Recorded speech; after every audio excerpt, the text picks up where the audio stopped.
दीपक सैनी ने शूटिंग का सफर लगभग 17 साल पहले शुरू किया था। जिला स्तर से लेकर नेशनल लेवल तक चैंपियन बन चुके हैं। दीपक ने उधार की बंदूक से निशानेबाजी कर प्रतियोगिताएं भी जीती हैं। इसी को देखते हुए प्रदेश सरकार ने दीपक सैनी को साल 2018 व 19 के लिए भीम अवार्ड से सम्मानित करने का फैसला किया है। इसके लिए प्रदेश भर से 10 खिलाड़ियों का चयन किया गया है। दीपक सैनी अंतर्राष्ट्रीय स्तर पर देश के लिए 2 पदक जीत चुके हैं। बीते साल टोक्यो में हुए पैरालंपिक में दीपक सैनी ने भाग लिया था। वह अंबाला छावनी के नजदीक गांव शाहपुर में ही थर्ड आई शूटिंग रेंज स्थापित करके खिलाड़ियों को शूटिंग खेल की तैयारियां करवा रही हैं।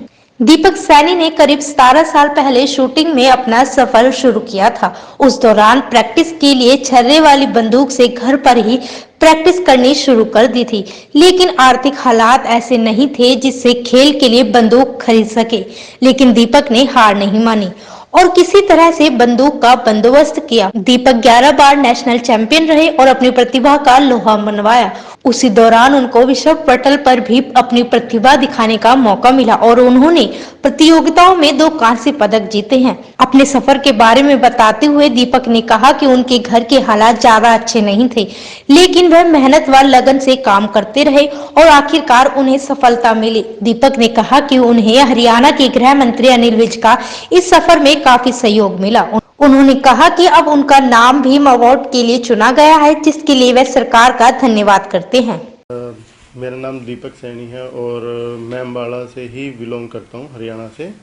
तो जैसा कि आपको पता ही है, क्योंकि आपने पिछले काफ़ी टाइम से कवरेज किया है मुझे, तो मैंने शूटिंग 2011 में स्टार्ट की थी और तब से अब तक मैं काफ़ी मेडल्स अपने हरियाणा के नाम किए हैं और मेरा एक टारगेट है कि भी मैं ओलंपिक में भी मेडल लेके आऊँ। इस बार मैं चूक गया हूँ, लेकिन मैं नेक्स्ट तैयारी के लिए रेडी हो रहा हूँ अपने आप। और जैसा कि भीम अवार्ड का लिए मेरा नाम सामने आया है, मेरा सिलेक्शन हुआ है, तो वो मेरे लिए बहुत ही गर्व की बात है कि अम्बाड़ा के नाम एक भीम अवार्ड आया है।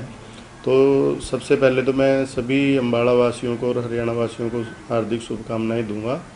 और दूसरा ये कि भी सबसे ज़्यादा जो सहयोग मुझे रहा है वो हरियाणा गवर्नमेंट से भी रहा है और सबसे ज़्यादा जिन्होंने मेरा सहयोग हर कदम पर दिया है वो है मंत्री अनिल विज जी, जिन्होंने टाइम पे मुझे पूरा सहयोग दिया है। और हर जब भी वो मुझसे मिलते हैं तो कहते हैं भाई कभी भी किसी चीज़ की ज़रूरत हो तो मुझे बताओ, या मेरे लिए कुछ भी हो। तो मैं उनको भी बधाई देना चाहूँगा कि जो मुझे भीम अवार्ड मिला है उसके लिए मैं उनको भी बधाई देना चाहूँगा। अभी तक आपकी देखिए, नेशनल चैम्पियन मैं 11 ईयर से हूँ और लगातार मैंने गोल्ड मेडल जीते हैं। 11 साल 12 साल हो गए मुझे। और अभी मैंने जो हमारा वर्ल्ड कप है थाईलैंड में था, उसमें ब्रॉन्ज मेडल मैंने लिया था वर्ल्ड कप में। और वैसे मैं वर्ल्ड चैम्पियनशिप खेल चुका हूँ, एशियन गेम्स खेल चुका हूँ, लेकिन उस टाइम पे मेरे पास पूरी सुविधाएं उपलब्ध नहीं थी। मैं क्योंकि एक मध्यम वर्गीय परिवार से संबंध रखता हूँ, तो अभी मैं जैसे जैसे हूँ आगे बढ़ रहा हूँ तो मुझे सपोर्ट भी मिल रही है। तो आगे मेरा यही टारगेट है कि मैं जल्द से जल्द हरियाणा और अम्बाड़ा के नाम ओलंपिक का मेडल भी करूं।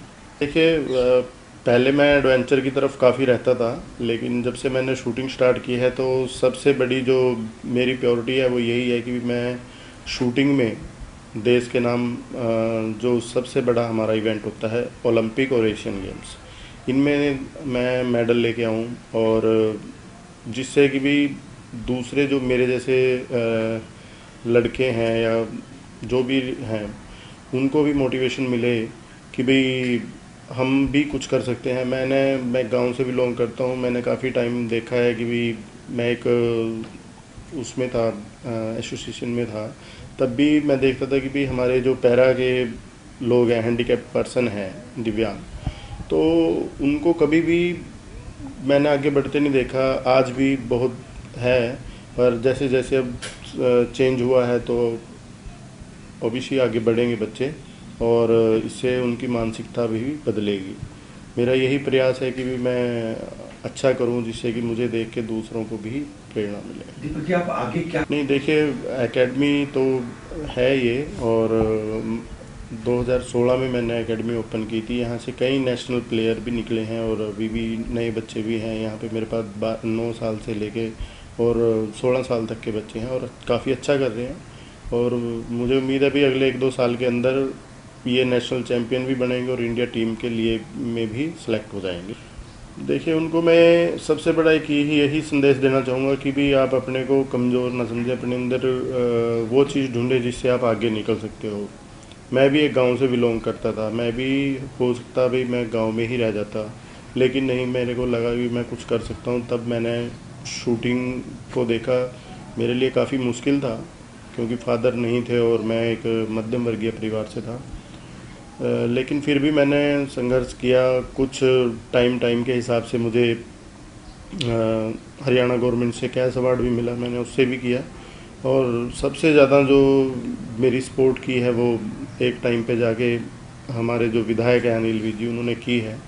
तो मैं यही कहना चाहूँगा सभी दिव्यांगजनों से कि भाई आप किसी भी सर्कल में, चाहे स्टडी हो या फिर कोई भी गेम्स हो, ज़रूरी नहीं है कि शूटिंग, किसी भी गेम के अंदर या बिजनेस के अंदर भी आप अच्छा कर सकते हैं। क्योंकि हमारे अंदर हो सकता है भी हम फिजिकली चैलेंज हैं, पैर खराब है या हाथ में कोई दिक्कत है, लेकिन माइंड हमारा बहुत क्लियर रहता है तो हम अच्छे से कर सकते हैं। देखिए,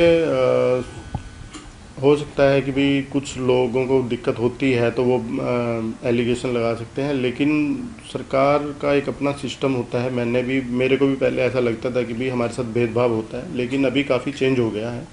और क्योंकि एक तो अगर हम हरियाणा की भी पॉलिसी देखें स्पोर्ट्स में, तो वो इक्वल कर दी है पॉलिसी को ही कि भाई जो दिव्यांग हैं और जो एबल बॉडी के खिलाड़ी हैं वो एक साथ कंपेयर करें। हाँ, कुछ चीज़ों में है कि भी जहाँ पे जैसे जॉब्स में हो गया या किसी चीज़ में, उसके लिए हम गवर्नमेंट से बात करेंगे, उनके आगे अपने क्वेश्चन रखेंगे। और पीछे हमारी डायरेक्टर साहब से बात हुई थी कि भाई जॉब के अंदर या किसी चीज़ के अंदर भी ये डिस्टेंस ना रखें, उसको भी इक्वलता दें। तो उन्होंने कहा है कि भाई हम प्रयास करेंगे। धन्यवाद।